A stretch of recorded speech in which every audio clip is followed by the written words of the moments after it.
Tadi pun sama. Oh tak apa, pergi aku buat. Tak kisah. Kata sayang tu je dengan abang tu. Dah kenapa dah ni?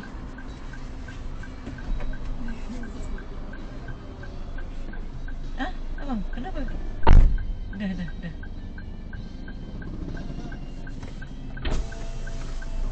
Mau hantar anak? Apa pasal? Potong jalan apa? Potong jalan apa?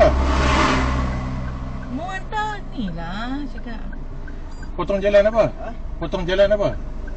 Sekarang saya mau tunggu. Lu cakap saya, potong jalan saya mau potong jalan sana. Lu tengok saya lain macam, saya tunggu tengok tanya dulu lah.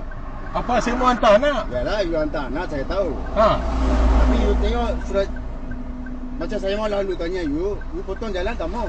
You pun berhenti, saya pun berhenti Tak lah. apalah, you jalan saja. Yalah, you pun berhenti, saya pun berhenti. Ha. Cakap lah bang, jalan tepi lah bang. Saya pun boleh jalan tepi. Takkan You pun saya pandang mau- Lagi pun pandang you. Lagi pandang juga. Betul kan? Okey, you Betul jalan kan? tepi. Saya You cakap, jalan tepi. betul kan? Betul lah, you jalan tepi. Dia Jangan jalan. cakap apa. You pandang cakap, abang boleh jalan tepi, saya boleh jalan. Okey. Saya tanya abang boleh jalan. You tak nak jalan. You jalan lah. Apa? Mabuk ke? Ke tak betul? Entah. Call polis je.